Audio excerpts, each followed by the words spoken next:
So mercifully, we will transition over to my Detroit Tigers. I don't know if that's merciful talking about the Tigers, but Well, okay. there's actually some big news, breaking news over the last 2 days. Hopefully, very positive news. I feel pretty good about it. But a previously unknown to me, Scott Harris was named the Detroit Tigers' new president of baseball operations. He should have been known to me and to you because he spent time in both the Cubs organization and the San Francisco Giants. He was director of baseball operations for the Cubs for their 2016 World Championship. I was thinking about that title. I mean, titles have kind of shifted in baseball over the last few years. Usually, and it's a little bit different with every organization, as the White Sox are an example where this isn't true, but the president of baseball operations is essentially what the GM used to be, the guy that's really pulling the strings. The GM is now an assistant GM, what you think of as an assistant GM. So I'm thinking the Cubs at that point, their director of baseball ops was like the assistant to the assistant GM, like a step below Right. that, kind of like just below the Holy Trinity, as I used to call Theo Epstein and Company, Theo, Jed Hoyer, and Jason McLeod. I think Scott Harris is just below that, out of the limelight, but he was part of that World Championship organization. He then parlayed that in 2018 into the general manager position at your San Francisco Giants, which you and I kind of went back and forth about his track record there, whether he could take credit for that 107 win season last year, or he should be taking blame for their sub 500 performance this year, or if he had anything to do with it compared to their president of baseball ops, Farhidi.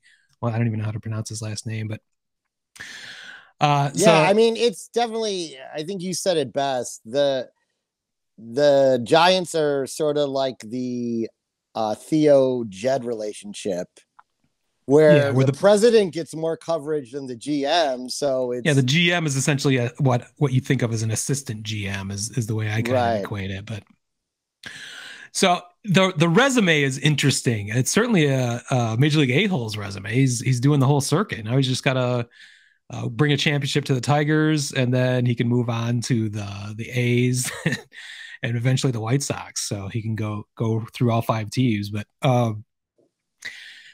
interesting hire. I had we speculated. I speculated about a month ago. What kind of candidates might be available to the Tigers, what kind of time frame. It's a little interesting time frame. First of all, we have not yet completed the season, but Tigers already found their man. They've been conducting interviews, obviously. They hired away a general manager during the season, and I guess that's possible just because your Giants aren't really in the hunt anymore, so they That weren't. season is over. Yeah, they weren't too concerned about 2022 anymore, and did the Tigers the favor and allowed him to interview for a vertical promotion, and apparently he blew them away.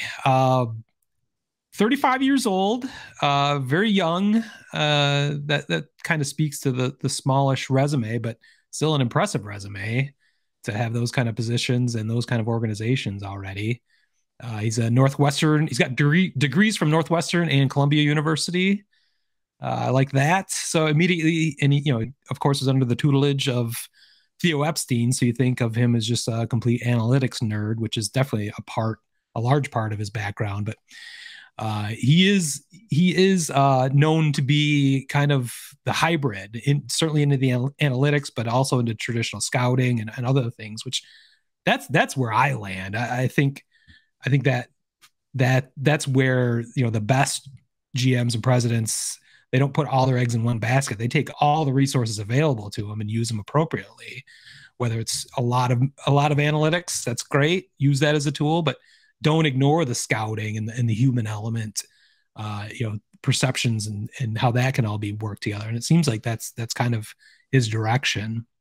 Yeah, I mean, I was just giving you shit. I mean, to Yeah, be honest, it is a really good hire because if you think about, you brought up the Theo Epstein part of it, but the Farhan Sadi part of it he was the assistant GM when the Athletics were pretty decent from 2011 to 2014. Then, speaking of poaching, the Giants poached him away from the Dodgers. He was their general manager from 2014 to 2018. So he's been working under your new president of baseball operations, president of baseball operation. Yeah. He has been basically working under two great minds for a long time with a ton of knowledge that he's been able to sit there and learn from. And to your point, it didn't go good for the Giants this year.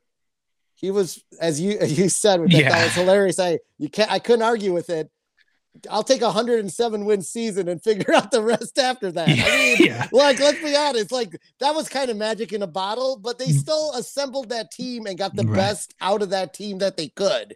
So a lot of kudos. Like I said, I was just giving you shit. No, I know. But I really do think you need a young guy with a progressive mind in there because you had an old guy with a deteriorating mind in there before him. The phrase going around Detroit these days is ABA, anybody but Avila. So literally there's another shirt. At this, exactly. At this point, any hire they made was going to be an improvement in my mind, considering the track record of Avila.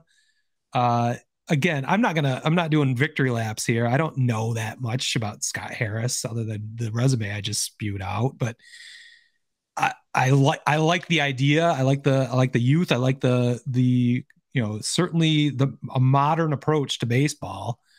It seems very measured. He did remind me very much in his press conference today of Theo Epstein, the way he spoke, the terminology he used, the fact that he couldn't get backed into a corner by savvy reporters trying to get him to say the word rebuild or what's he going to do with Miguel Cabrera. He skillfully maneuvered his way out of those things, but without being off-putting or anything like that. So he had an impressive introductory press conference this afternoon. He enumerated 3 bullet points that are going to be his philosophy for the Tigers.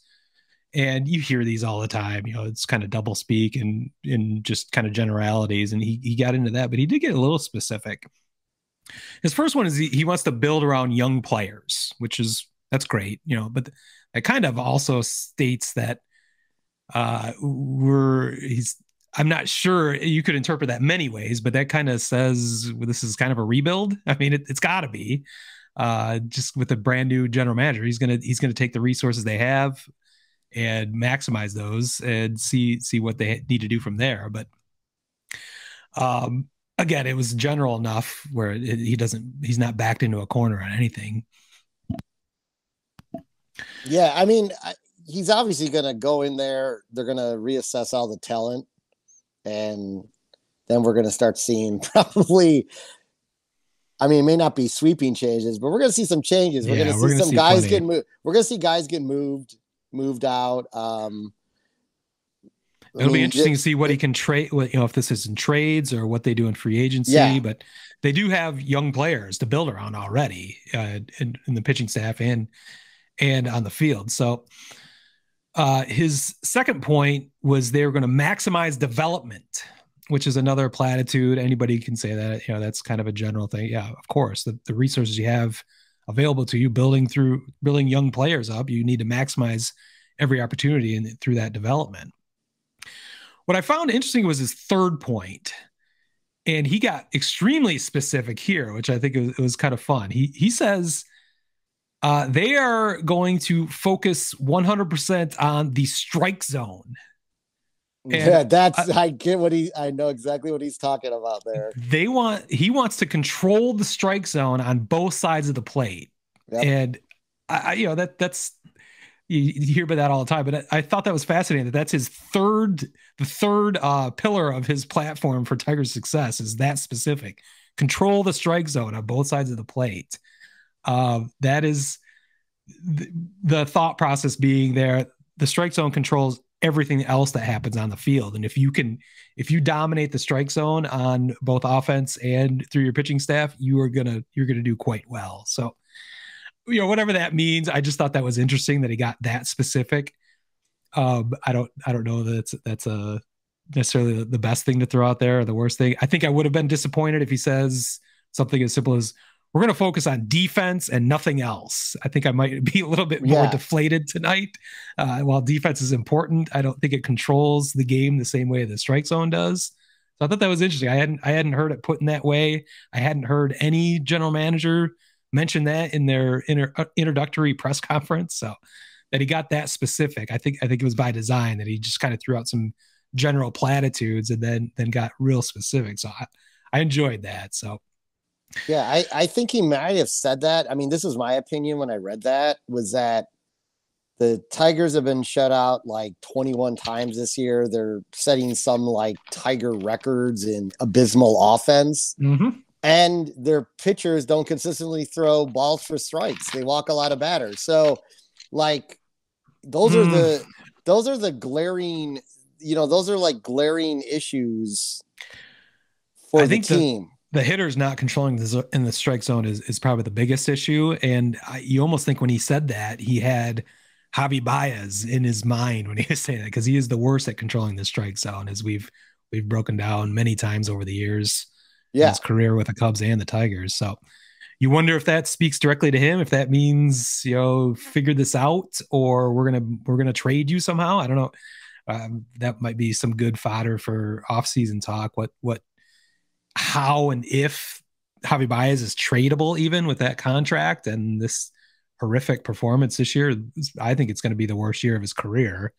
I would say do not trade him at this point, because he is at the lowest point of his value that he's had in quite some time. So wait, I've talked about that forever with trading, how the Cubs traded off all of their assets. Just got to wait until they actually are producing a little bit, rather than trading them when they are at the worst of their value. When you're so angry, fans want to make them, the pay for their sins or whatever. We're going to trade you because we're angry, which is just illogic and bad business. So hopefully that's not the case. But I immediately, when he did say control the strike zone on both sides of the plate, I thought of Javi Baez. So overall, like I said, we're not winning the AL Central just because of this hire necessarily in 2023, but I think it's a step in the right direction. I'm very curious and excited to see what Scott Harris does next.